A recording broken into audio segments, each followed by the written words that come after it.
Majestic Mount Everest, the planet's highest peak. More than 170 people are known to have been killed trying to conquer it. 120 of them are still buried there somewhere in the snow, and they will be, most likely, for eternity.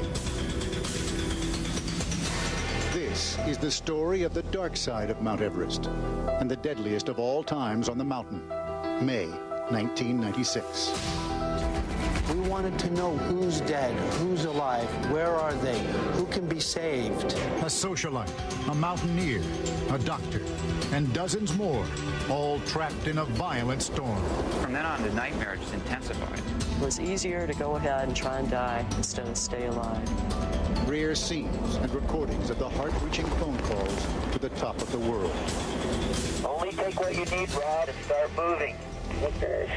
He told me on the final phone call not to worry about him too much. From the battle to bring them back alive. At those elevations, you might as well be trying to rescue the people in Apollo 13. Did you know what it meant to put a helicopter up that high? Not a clue. Not even a clue. To the inspiring story of how one man left to die somehow saved himself. I could, sit there and see my family in front of me, and I wasn't going to give up.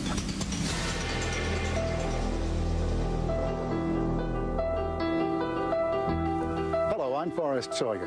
Mount Everest used to be the domain of only the best climbers in the world, but in the mid-'80s, conquering Everest became a status symbol. Wealthy climbers who could never have made it on their own began paying veteran guides to lead them to the top. And once money came to the mountain, tragedy was waiting to happen. Everest has been killing people since they first started climbing it, mostly as they come up the southern approach from the Nepal side. 1922, 7 climbers killed in an avalanche, the first recorded deaths. 1970, 6 more killed at the deadly Khumbu icefall.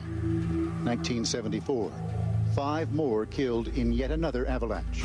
And the deadliest incident of all, May 1996, up near the summit, 8 climbers killed after being caught in a sudden spring storm. The tragedy in May 1996 started peacefully, as all Mount Everest climbs do, with a compulsion to be one of the relatively few human beings to climb the tallest mountain in the world.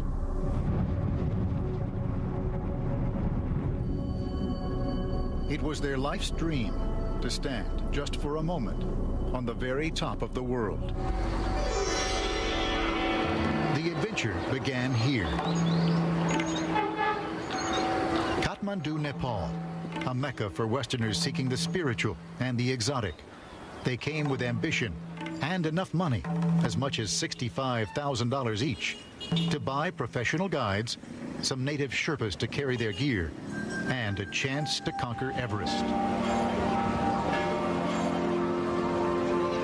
Now they begin a long trek up and into the Himalayas.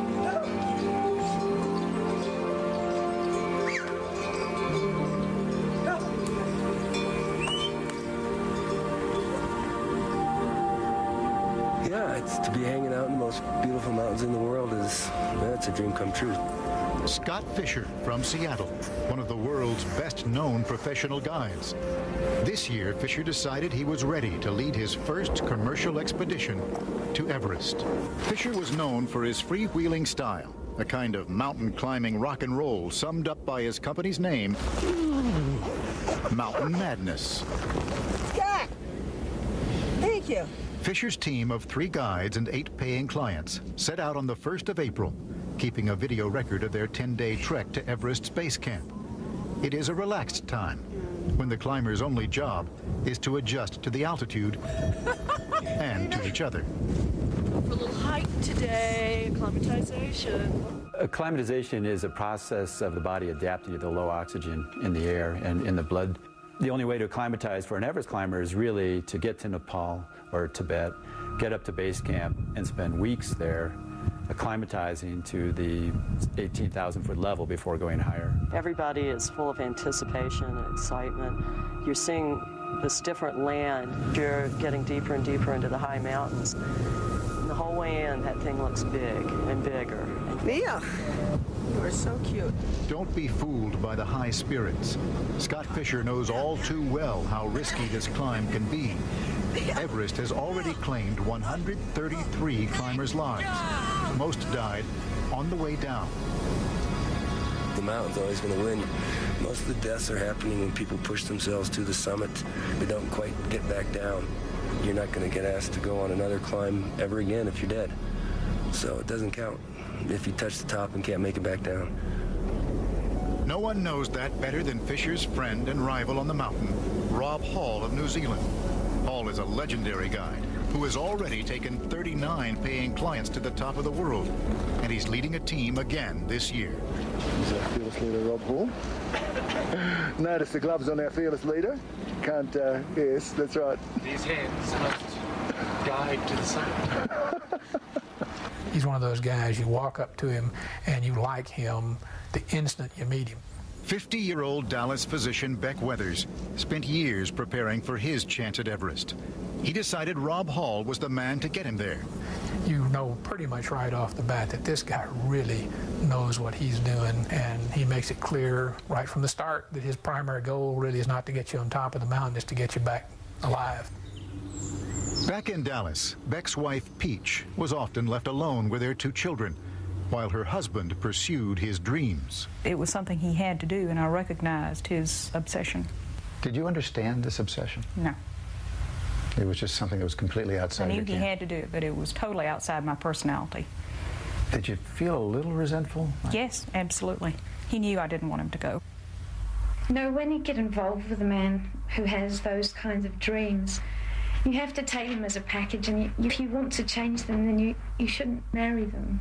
Rob Hall's wife, Dr. Jan Arnold, understood her husband's obsession. As an experienced climber herself, she also understood the risks. So you accept the risk, prepare as you can, and then you sort of forget about it for most of the time. Until you can't forget about it. Are you freezing now? You're okay now. You're freezing? In 1993, Rob Hall's climbing partner, Gary Ball, came down with altitude sickness and was flown to safety in Hall's arms. There's 2 very serious types of altitude illness. One is pulmonary edema, where air sacs are filled with fluid and not air. No oxygen can get into the blood. The other problem is the high-altitude cerebral edema, where the capillaries in the brain leak fluid, and that's why climbers die. The next year, Gary Ball came down with altitude sickness again, but there was no rescue, and Hall had to bury his friend. Perhaps because of those experiences, Rob Hall's style was cautious, by the book. If you're not pushy, you don't have any chance of getting up a big mountain. If you're too pushy, you don't get to come home. Say hello to the camera, John. Good morning. Among Rob Hall's 8 clients this year, journalist John Krakauer. Not much. He had come to report for Outside Magazine on the growing and controversial popularity of commercial expeditions. There were a lot of people at base camp who were deluded, who were legends in their own mind, who thought that if only I didn't have to be an accountant or a lawyer or a doctor and have time to climb full time, you know, I can do this stuff. And I was guilty of that too. Krakauer was not the only one who had come to file reports on this year's climb. In Scott Fisher's team, well-known New York socialite Sandy Pittman, who had set a goal of climbing the highest peaks on all 7 continents, Everest, was to be the last. Sandy is a very wealthy individual. So when she comes to climb a mountain, she doesn't do it exactly the same way that everybody else does. I know that when we climbed in Antarctica, she brought a bag of gourmet food that would have taken 3 people to lift. And brought a TV with her. And there are not many places you go to climb a mountain and somebody's got, you know, TV with movies you can watch in your tent. Hi, Sandy. Sandy's communication tent. This time, Pittman came packing sophisticated satellite equipment. Her reports were filed over the internet as the teams went up the mountain. For the first time, climbing Everest had become a worldwide spectator sport, and Rob Hall and Scott Fisher had the most to gain. There's a marketing bonanza here, so I think there's more pressure than ever for Rob to get me to the summit and for Scott to get Sandy to the summit. Everybody's climbed it now, every Tom, Dick, and Harry from every walk of life who has enough money. Professional climber David Brashears was also headed for Everest, leading a camera team from McGillivray Freeman Films to create the first giant screen movie on Everest. Brashears was worried. All the amateurs on the mountain could make it dangerous for everyone. Climbing Mount Everest is no longer the pioneering venture it was back in the early 20th century, when mountaineers first started climbing it. In 1996, the mountain was crawling with amateurs. By early May, Everest's base camp, set among rock and ice 17,600 feet up, was growing into a small village. Over 300 people, 14 expedition teams, each with kitchens and stereos and satellite phones and fax machines. On May 4th, hoping to avoid a traffic jam up the mountain, expedition leaders met to coordinate their summit attempts. We are making history and we are setting protocol, so let's take care of our mountain. There is only a brief 2-week window in May when the ferocious weather is calm enough to give climbers a chance to make it to the top. David Brashears was there, and Scott Fisher, and Rob Hall, already working to make sure discipline would be maintained. Maybe I'll get unpopular, but somebody has to be unpopular sometimes. For 4 weeks, the teams had trained, climbing up and down the mountain, back and forth between base camp and camps farther up, Camp 2, Camp 3, and Camp 4, all the time adjusting to the higher altitude and thinner air. The pressure of total air on Mount Everest is only 1/3 that of sea level. And so there's only about 1/3 as much oxygen in the blood as well. It makes Everest and other 8,000-meter peaks very dangerous from the point of view of the oxygen deprivation. And the danger starts just 400 yards from base camp, where 19 climbers have died over the years. The Khumbu Icefall. It's 2,000 feet of blocks of ice the size of huge buildings, separated by crevasses that just go forever. And the whole thing can move up to 30, 40 inches a day, so it's highly unstable. And you always have this concern that as you're standing there, some piece of it's going to come rolling through there and take you out. Despite their friendly rivalry, Hall and Fisher decided their teams would be safer summiting together. Setting out on May 6th, it took 3 days of climbing to reach a tiny area carved out of a steep slope at nearly 24,000 feet. Camp 3. Then on May 9th, the first omen. A climber from a Taiwanese expedition had taken a bad fall, and his team leader, eager to reach the summit, left him at Camp 3. That event told me that there was a lot of raw ambition up there and not enough compassion. 4 hours later, they called, he was dead. And that was the beginning for us of this whole tragedy. The teams of Scott Fisher and Rob Hall press on to the last base, Camp 4, a desolate wind-blown patch of rock littered with hundreds of oxygen bottles from past expeditions. Most climbers must now wear oxygen masks to maintain warmth and strength, and the summit is still a day's climb away. Without extra oxygen, no one can survive here for long. Above 8,000 meters or 26,000 feet, we use the term the death zone because the oxygen deprivation is so severe that nothing in the body functions very well. It becomes very difficult to remember things. Short-term memory is off. Sometimes speech becomes impaired. Judgment becomes impaired. The expeditions of Rob Hall and Scott Fisher are now 26,000 feet above sea level, almost 5 miles up in the death zone. It is midnight, May 10th, when Hall and Fisher tell their climbers to put on their oxygen masks and headlamps and head for the summit. It's cold, it's crisp, the sky is just a blanket of stars, and it really seems like an ideal night. Dr. Beck Weathers knows they all have to move quickly.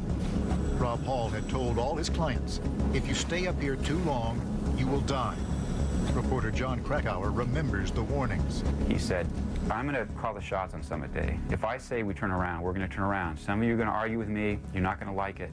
But believe me, I know what's right. Hall and Fisher wanted their clients at the summit no later than 2 o'clock that afternoon. So they planned to send a Sherpa from each team out early to attach ropes into the rock and ice. to help the clients move quickly past the most difficult points. Rob Hall emphasized, this is the most important thing we do. This has to be done. The year before, ropes weren't fixed ahead of time. It slowed us down. We didn't get to the summit because of it. I'm not going to have that happen again this year. There was no question. No question. The day's mistakes began here. Scott Fisher's Sherpa, a powerful climber named Lobsang, never showed up to attach the ropes, and the second Sherpa refused to work alone. Confused and desperate to keep moving, Fisher's assistant guide, Neil Beitelman, took over the job himself. The difference between life and death came down to minutes. The ropes weren't fixed. There had to be an explanation. In fact, there was. Instead of fixing ropes, Fisher's Sherpa, Lobsang, had quietly taken on a different mission. The first time I saw Lobsang, he's got someone in tow on a 4-foot stretch of rope in a yellow down suit, hauling him like a horse pulling a plow. Lobsang is huffing and puffing, exhausted. The person he's hauling is clearly sort of miserable. That person was Scott Fisher's high-profile client, the woman who was filing reports on the internet, Sandy Pittman. For the first 5 or 6 hours of this climb, Sandy was being towed up the mountain. Someone decided she needed to be short-roped to help her get to the top. Lobsang now says he towed Sandy Pittman because he knew it was what Scott Fisher wanted. In Scott Fisher's mind, how important was it for Sandy Pittman to make it to the top? Scott was a savvy businessman. It was hugely important. You can't buy that kind of advertising. Sandy is a public figure. You know, she's not a shrinking violet. If she gets to the top, people are going to hear about this. As each rope is fixed, there are delays. Climbers are waiting. Now, there is a traffic jam at the top of the world. About halfway up this thing, I realized my vision is going south in a big way. Far below the traffic jam at the ropes, Beck Weathers finds himself facing a very different problem. He had recently had eye surgery, and the high-altitude pressure is beginning to blind him. And at this point, I said, this is crazy. One eye is completely blurred over, so I lost all my depth perception, and the other eye is not seeing that great. So I tell Rob Hall. And Rob says, what? You're not going to go down by yourself. You're going to wait here because I need to know where you are. So Beck says, fair enough. Cross my heart, hope to die. That's what he literally said. I'll wait here until you come back. Rob Hall goes on up the mountain, leading 3 other clients, including Doug Hansen, a postal worker from Seattle who was a member of Hall's expedition last year, the expedition that failed to reach the summit. That really broke Rob's heart as well as Doug's. And he said, Doug, come back next year. I guarantee I'll get you to the top. You can do it. I know you can do it. By 1:25 that afternoon, Neil Beitelman reached the summit, uncertain what he should do. It was Beitelman's boss, Scott Fisher, who was supposed to tell his clients when to head back down. And Fisher was somewhere down the mountain. With precious minutes going by, Beitelman decided to wait. How long were we there? I was at the summit for 1 hour and 45 minutes. That's a long time. I thought so, yeah. It is the day's second mistake, and the clients keep coming well into the afternoon and stay to savor their success, forgetting the warnings to turn back by 2 p.m. Charlotte Fox is one of 6 members of Scott Fisher's team to make it to the top. I didn't even really want to stay up as long as we did, but there was somewhat of a celebration going on, and you hated to blow out the party too early. Finally, at 3:10, long after the scheduled turnaround time, Beitelman decides on his own to start the clients down, soon passing Scott Fisher, who is weak, but still pressing for the summit. He wasn't his chipper, strong self at that point, but, you know, who is up there? Rob Hall, the other team leader, waits on top, well past his deadline, for his last client to arrive, postal worker Doug Hansen. These final delays by the team leaders are the last critical mistakes. As Scott Fisher descends from the summit, his last roll of film shows ominous clouds gathering just below the climbers. I'm very scared and taking it seriously and want to get down in a hurry. And pretty soon, I descend into the storm. This building of the clouds starting at 1 o'clock in the afternoon, getting stronger by 3, peaking at 5 or 6. It all happened simultaneously. The whole length of the Himalayas exploded at the same time. That was probably one of the surprises for them. The wind just comes in like a freight train. I mean, it's really blowing. It's very, very cold. and it turns into a whiteout. Precipitation would be solid, it would be small hail, so they have this violent up and down draft, plus the horizontal winds, turbulent, visibility very poor. You can't really tell where the ridge ends and the cloud begins. It'd be very easy to just walk off this ridge, fall thousands of feet, come down. What the hell are you doing here, Beck? True to his promise, Beck had stayed right where Rob Hall had left him, unaware that Hall was still at the summit with client Doug Hansen, who had now collapsed from exhaustion. Very soon after that, we have the first radio call from just below the summit, Rob asking for help, saying, Doug and I have run out of oxygen. Doug's in trouble. We need help. To make it worse, Scott Fisher, who has been fatigued and climbing slowly all day, is also near collapse. At base camp, growing concern. We're 5,000 feet away. 5,000 feet away on Everest at those elevations. You might as well be trying to rescue the people in Apollo 13. Near the summit, Doug Hansen is too tired to move, and Rob Hall refuses to abandon him. You know, Rob is the consummate guide. I can't imagine him leaving a client, even if it's obvious that it's going to be suicidal to stay. That's the kind of, it's just something that you don't see that much these days, but that's Rob. Not far away, Scott Fisher's old friend and climbing partner, Lobsong, tries to rescue him. Just as Lobsong had towed Sandy Pittman up the mountain, now he tries to drag Fisher back down. When I tied him with the rope and started dragging him, I thought, if I die now, I'll die for my friend. But the weather was so bad, and he couldn't move at all. Descending into the storm, Neil Beidelman works feverishly to keep the exhausted clients moving, even dragging a 47-year-old Japanese woman named Yasuko Namba. I got in front of her and I grabbed her harness and I clipped myself into the rope and I started running down, getting her sliding. Until finally, by nightfall, he has pulled together a group of 7, including Beck Weathers, Charlotte Fox and her boyfriend Tim Madsen, and Sandy Pittman. All of them out of bottled oxygen, out of energy, and in the middle of a freezing hurricane, completely lost. Sandy basically became hysterical, and I can understand that, you know, say, I don't want to die, I don't want to die, I don't want to die. You know, my face is freezing, my hands are freezing. As the wind chill drops to 70 below, they pound each other on the back and yell to stay warm. I wasn't so sure I could make it through a whole night of that. And I thought, well, maybe this is it, old girl. You've had a good life, no regrets. Then at midnight, 24 hours after they had first set out, one small piece of luck.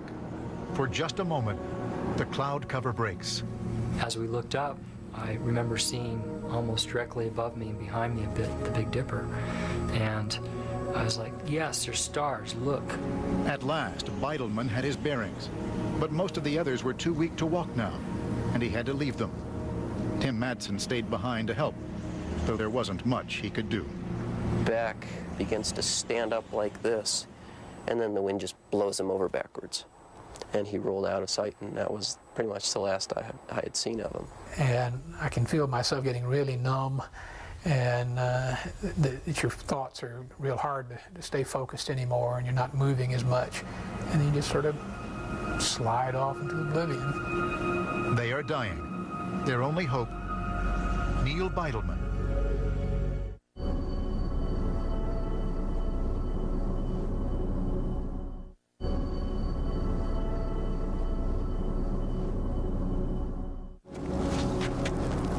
It's the dark, early morning hours of May 11th. As the storm on Mount Everest intensifies, Neil Beidelman, who had stayed too long at the summit waiting for his boss, Scott Fisher, is leading some survivors down the mountain. I remember stumbling along, and through this ground blizzard, I saw this dim, foggy light, and as we got closer, I remember Anatoly yelling my name, Neil, and I was just like, yes, you know, this is it. Beidelman has found Camp 4, and Anatoly Bokriev, Scott Fisher's Russian guide, one of the strongest climbers in the world. Anatoly went out alone into the storm 3 times and brought back people who would almost certainly have died without his effort. I need to help for people who have sense of life. Anatoly Bokryev had saved 3 climbers' lives, including Charlotte Fox and Sandy Pittman. But Dr. Beck Weathers and Japanese climber Yasuko Namba are unconscious and beyond his help. They are left to die.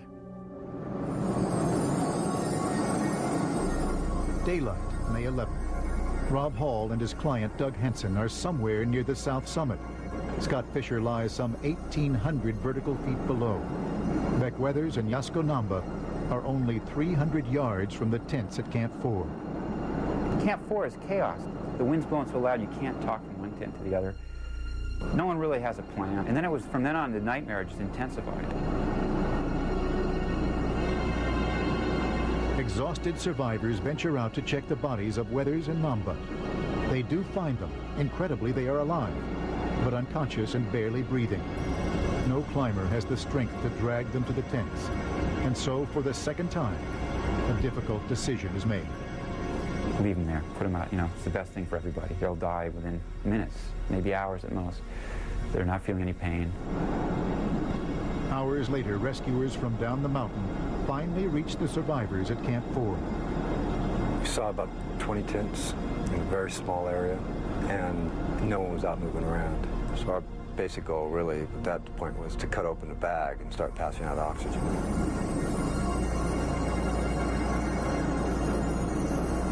What the rescuers could not know is that only 300 yards from the tents, one man is still stubbornly refusing to die. The point that I woke up, my motivations were pretty clear. I mean, I could, you know, sit there and see my family in front of me.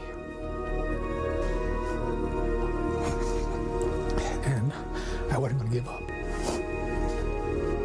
Somehow, frozen to the bone, without oxygen, still partially blind, Beck Weathers pictures his family in his mind, throws off his pack, and drags himself up from the snow. At the tents, Todd Burleson looks out and sees something. He was just a ghost standing there. His arm was frozen up parallel to his shoulder, about like this. His arm was bare to here. His shirt was completely open down to here. And he was unrecognizable. His face was so badly frozen. All I knew was that as long as my legs would run and I could stand up, I was going to move toward that camp. And if I fell down, I was going to get up. And if I fell down again, I was going to get up. And I was going to keep moving until I either hit that camp, I couldn't get up at all, or I walked off the face of that mountain. The only thing that saved Beck Weathers' life was the sun. The sun came out, and there was enough radiation, heat from the sun to warm him up, enough to the point where he went from irreversible hypothermia and inevitable death to the point where he could actually function again. On the second day of the storm, the winds are still howling. The temperature's far below zero.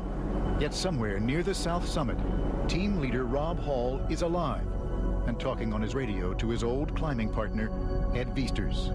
We're glad to hear your voice. You're sounding great. Keep moving, buddy. Is your oxygen flowing now? Yeah, I've got oxygen on.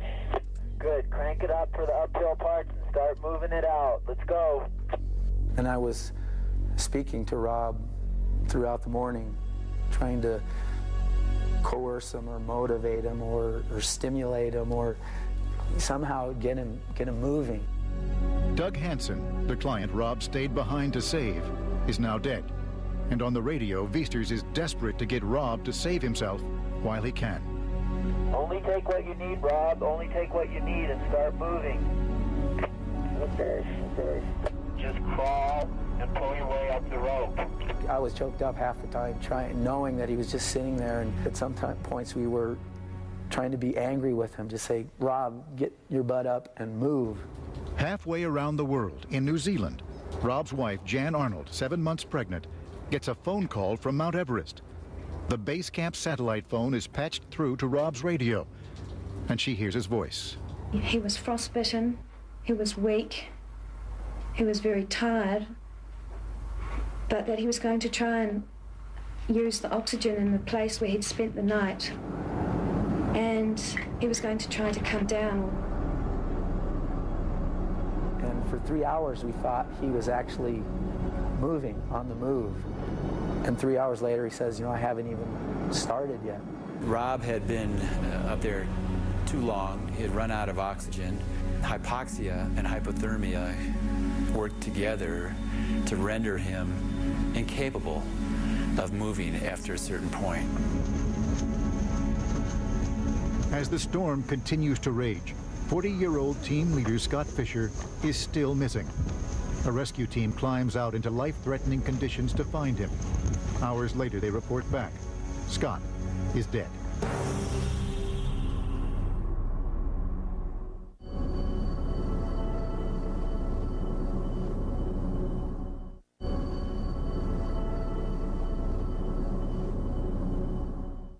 May 11th, 1996.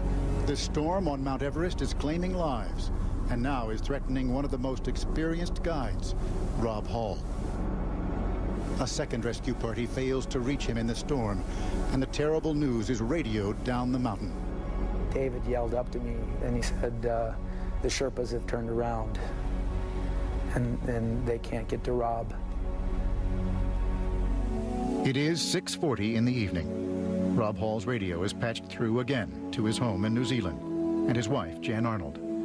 It is a call heard on radios across all the camps on Mount Everest. He's trying to put a good face on it. I mean, this guy's freezing to death, and he's trying to not worry his wife. And she ends by saying, you know, I'm really sending all my positive energy your way. Don't worry, my love. I'll take care of when you get back. And Rob, you know, he's still, oh, I'm sending all my positive energy your way. You know, sleep well. I hope you're comfortable. And What was it like listening to that conversation? it was heartbreaking. I mean, He told me on the final radio phone call that not to worry about him too much. With all hope now gone, husband and wife talk about their unborn child. We sort of picked a name as well. I really take comfort in that I have his child, and that I know that he would have, as he drifted off to hypothermic sleep, unconsciousness, that he would have known all of that. It's a great, it's a great comfort to me. Dawn on the third day. Rob Hall's radio has been silent through the night. It is ironic, with both expedition leaders dead on the mountain. It is a 50-year-old amateur climber, Beck Weathers, who had saved himself. Yet Weathers is in critical condition. And I see John Krakauer stick his head in the tent, and he had a rather amazed look on his face. I remember exactly what he said to me, but it was not complimentary as to how good I looked at the moment. his face is really swollen. Couldn't recognize him. His nose is black, his cheeks are black. His hand is the color of porcelain. The reason the tissues turn black after a while is that they no longer have any blood supply. And any tissue without blood supply will turn black.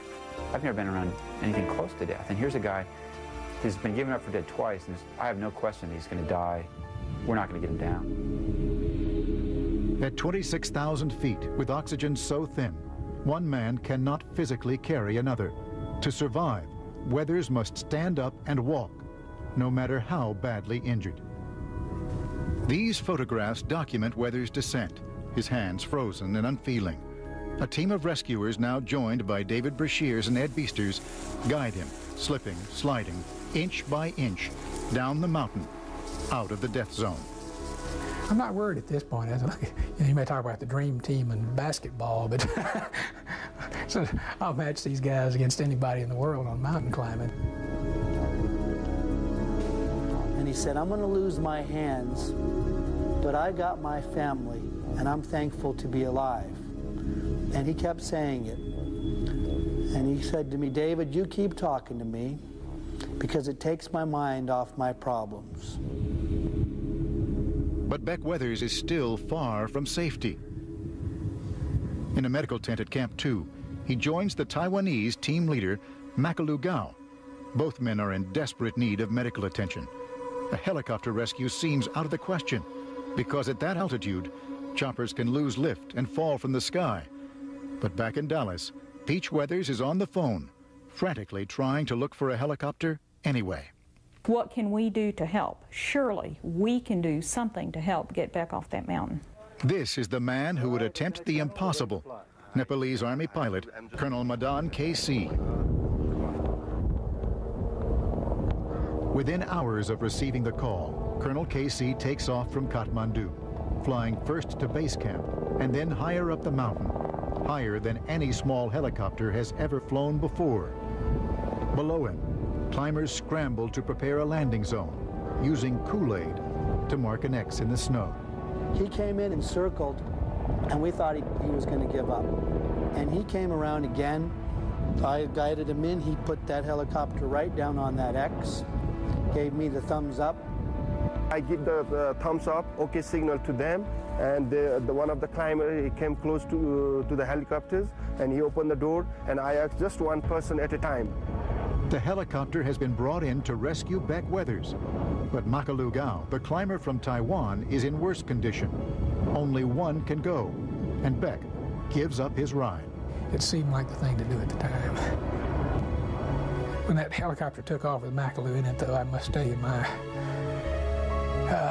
spirits were down around my feet, because I didn't think he was coming back. A freelance cameraman captures the helicopter as it flew overhead. I came down to the base camp, I dropped in there, and I went up again to the Camp 1, where I was landed before. When they saw me again, and they were more excited. No one more than Beck Weathers. Within minutes, he is lifted aboard.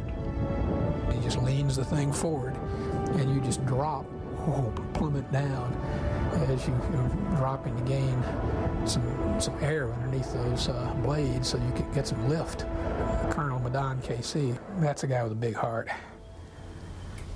And, you know, so I am extraordinarily grateful to him and for his courage. 8 climbers died in the storm on Everest. Their bodies remain where they fell. 3 Indian military climbers on the other side of the mountain. Andy Harris, a guide from New Zealand. Japanese climber Yasuko Namba. Doug Hansen, the postal worker from Seattle, who finally summited on this, his 3rd attempt. Scott Fisher, the team leader, elite climber, and father of 2.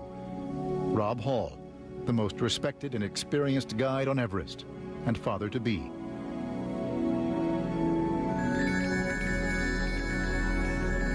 A quiet memorial service is held at base camp. Friends pay tribute to the dead and begin to question how things could have gone so terribly wrong. All of us who are there should be looking into our souls pretty damn deep. People pay with their lives, so you better expect that you're going to pay a little anguish for a while. I was frightened by the deaths of Rob and Scott, and I felt very mortal, and I felt very humble, and I felt very tired. But for David Brashears and his film team, the expedition is not yet over.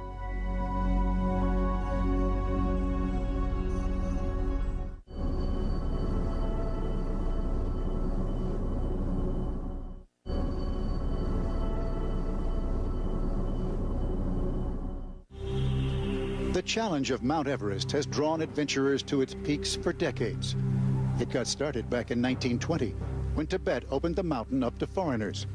British explorers George Mallory and Andrew Irvine were the first Westerners to explore Everest, and in June 1924, the first foreigners to die there.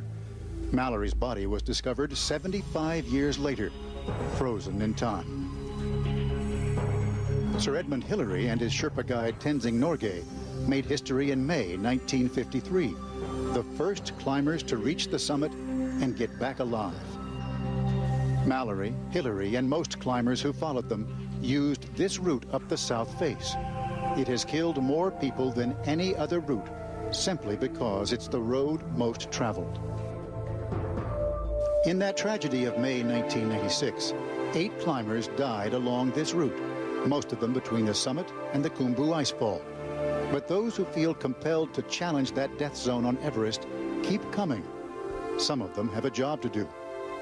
1 week after the climbing tragedy in 1996, the McGillivray Freeman camera crew headed back up through the Khumbu icefall to finish their IMAX film, Everest, Directed by David Brashears, it has become an IMAX classic.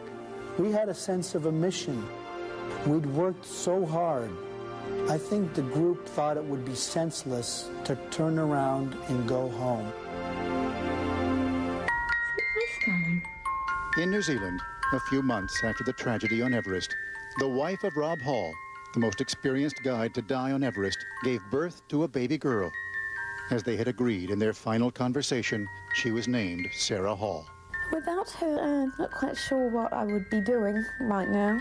She's a dear little girl and she looks strikingly like him. In Dallas, Texas, Dr. Beck Weathers, who returned home so terribly wounded, has refocused his life on family and recovery. It's easy to become obsessed with goals. Because of those obsessions, I took away a lot of good years from my family. I'd like to give those back. There have been 8 operations, the amputation of his right hand and the fingers of his left, long hours of rehabilitation, and the complete rebuilding of his nose, using cartilage taken from his ears. After all this, Beck has returned to work full-time as a pathologist. He is refusing further cosmetic surgery to smooth his scars. Each day as I get up and look at that face in the mirror, I want to be able to see those scars, and I want to be able to be reminded of the lessons that I learned. On an evening in February 1997, Beck is reunited with Colonel Mudden Casey, the helicopter pilot who rescued him. Hi, Beck. My goodness, how are you doing? It was a chance to say thanks and pay tribute to the man who risked his own life to rescue others and who earned an international award for heroism. Director David Brashears went back to Everest to make another film. That's the 500. Ed Viesters, who tried so desperately to talk his friend Rob Hall down off the mountain, also went back to climb Mount Everest again. Todd Burleson, who helped rescue the stricken climbers in 1996, for a while at least, went back to guiding clients up Everest. Lobsang will not be back. He was killed by an avalanche in the fall of 1996. He was 25. Veteran climber Anatoly Bokriev was also killed in an avalanche in Nepal on Christmas Day 1997. John Krakauer says he will never return to Everest. His book on the tragedy, Into Thin Air, became a bestseller. And he has a message for anyone who is thinking about climbing up to the death zone on Mount Everest. You want to go climb Everest? Talk to me. Talk to Scott Fisher's wife. Talk to Doug Hansen's kids. I wish I hadn't gone. It was a huge mistake that will affect me for the rest of my life. Despite the deaths and hardships on Everest, it still seems to be the ultimate call to the spirit of adventure in us. And every year, hundreds of us challenge the mountain during the spring climbing season, creating the Everest traffic jam. Climbers say, as long as we're human and the mountain is there, that's the way it will be.